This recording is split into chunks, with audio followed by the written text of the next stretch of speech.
Educational channel విద్యా ఉద్యోగ సమాచారానికి స్వాగతం.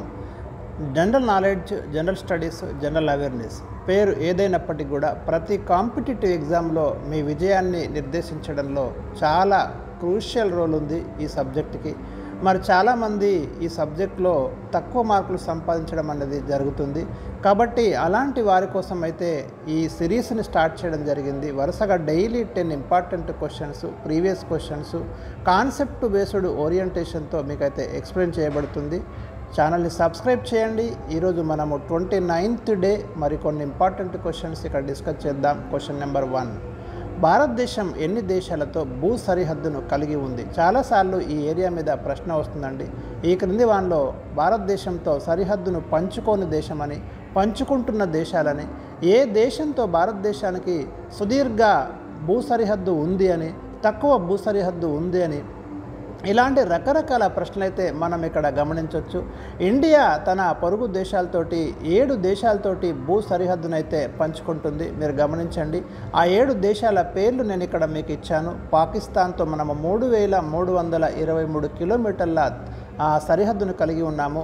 ఆఫ్ఘనిస్తాన్తో 108 కిలోమీటర్ల సరిహద్దు కలిగి ఉన్నాము. అత్యల్ప దూరం సరిహద్దును ఇండియా ఏ దేశంతో పంచుకుంటుంది అనే ప్రశ్న అడిగిండు.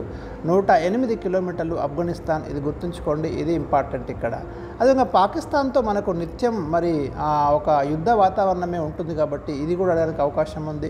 చైనాతో కూడా అదే సమస్య ఉంది, చాలా బౌండరీ ఇష్యూస్ ఉన్నాయి కాబట్టి ఇది కూడా గుర్తుంచుకోండి. 3488 కిలోమీటర్లు.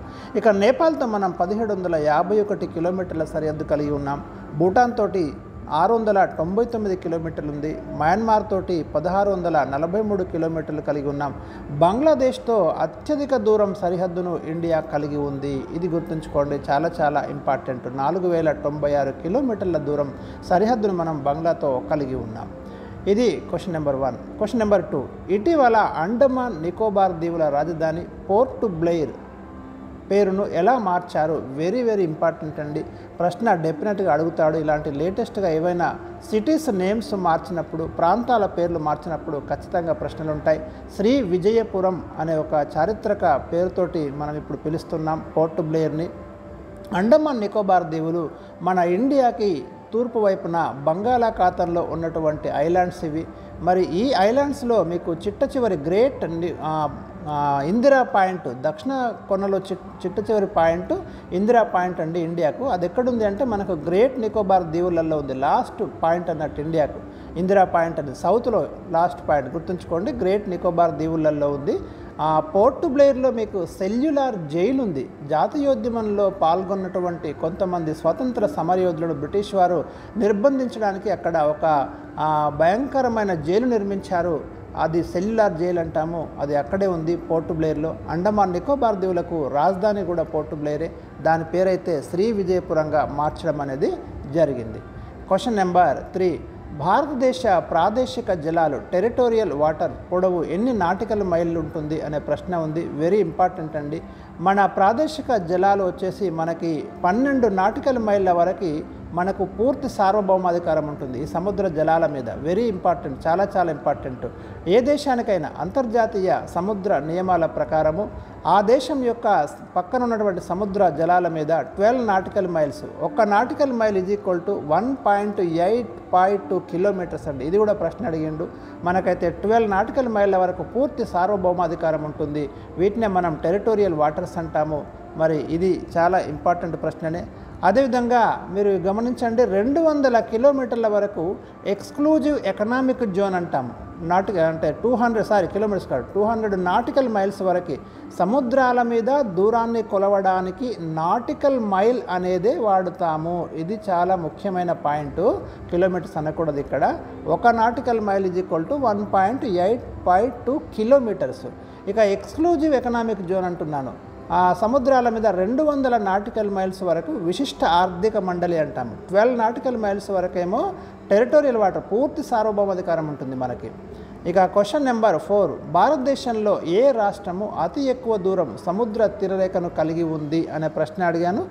గుజరాత్ అండి ఎక్కువ దూరం సముద్ర తీరరేఖనైతే కలిగి ఉంది. మనకి మొత్తం 9 రాష్ట్రాలు కోస్టల్ లైన్ కలిగి ఉన్నాయి ఇండియాలో, అది కూడా గుర్తుంచుకోండి. ఇక్కడ నెక్స్ట్ ప్రశ్న నేను అదే ఇచ్చాను మీకు. భారతదేశంలో ఎన్ని రాష్ట్రాలు సముద్ర తీరరేఖను, దీన్నే మనం కోస్టల్ లైన్ అంటాము, కలిగి ఉన్నాయి అనే ప్రశ్న ఇచ్చాను. 9 రాష్ట్రాలు అయితే మనకు తీరరేఖ కలిగి ఉన్నాయి. గుజరాత్, మహారాష్ట్ర, గోవా, కర్ణాటక, కేరళ, తమిళనాడు, ఆంధ్రప్రదేశ్, ఒడిస్సా, పశ్చిమ బెంగాల్ అండి. మీకు 9 స్టేట్స్. క్వశ్చన్ నెంబర్ 6, ఫేస్బుక్ రూపకర్త ఎవరు? ఫేస్బుక్ను రూపకర్త మార్క్ జుక్కర్బర్గ్ అండి. మీరు గమనించండి, ఇప్పుడు మెటా అంటున్నాము. దీని హెడ్ క్వార్టర్స్ కాలిఫోర్నియాలో ఉంది. యుఎస్ఏలోని కాలిఫోర్నియాలో ఈ ఫేస్బుక్ హెడ్ క్వార్టర్ అనేది ఉంది. ప్రముఖ సోషల్ మీడియా ఇది, సామాజిక మాధ్యమం. Question number 7, www world wide web అండి, దీని ఫుల్ ఫామ్, అది కూడా అడుగుతాడు, చాలా చాలా ఇంపార్టెంట్. ఈ క్వశ్చన్ ఎన్నోసార్లు రిపీట్ అయింది. దీని సృష్టికర్త ఎవరు అనే ప్రశ్న ఇక్కడ. టిమ్ బెర్నర్స్ లీ 1989లో మరియు wwwని అయితే ఆవిష్కరించడం జరిగింది. మీకు అందరికీ తెలిసి వాళ్ళ దాని యొక్క ఇంపార్టెన్స్ ఏంటిది అనేది. 8, యూట్యూబ్ను ఎవరు ప్రారంభించారు? ఇది కూడా ప్రముఖ సోషల్ మీడియా, సామాజిక మాధ్యమం. యూట్యూబ్ను ప్రారంభించింది 2005లో స్టీవ్ చెన్, చాద్ హార్లీ, జావేద్ కరీం అండి. దీని యొక్క హెడ్ క్వార్టర్ కూడా మీకు కాలిఫోర్నియాలోనే ఉంది, అమెరికాలో. క్వశ్చన్ నెంబర్ 9, ఆధునిక కంప్యూటర్ సృష్టికర్త, ఫాదర్ ఆఫ్ కంప్యూటర్ ఎవరిని పిలుస్తామనే ప్రశ్న ఇచ్చాను. చార్లెస్ బాబేజ్ అండి, ఇంగ్లీష్ మ్యాథమెటిషియన్, మరి కంప్యూటర్ని అయితే కనుక్కోవడం జరిగింది. Question number 10, father of mobile phone అని ఎవరిని అంటారు? మొబైల్ ఫోన్ ఇన్వెంట్ చేసింది ఎవరు? ఇక్కడ మార్టిన్ కూపరు. ఈ బిలాంగ్స్ టు యుఎస్ఏ. 1973 ఏప్రిల్ 3న మొట్టమొదటిసారిగా మొబైల్ ఫోన్ ద్వారా సంభాషణ అనేది జరిగింది. సో ఇది ప్రీవియస్ క్వశ్చన్ టీజీపీఎస్సీలో మీరు గమనించండి. ఇవి ఈరోజు నేను ఇచ్చినటువంటి 10 క్వశ్చన్స్. ఛానల్ని తప్పకుండా సబ్స్క్రైబ్ చేయండి, మీ ఫ్రెండ్స్కి వీడియోను షేర్ చేయండి, లైక్ చేయండి.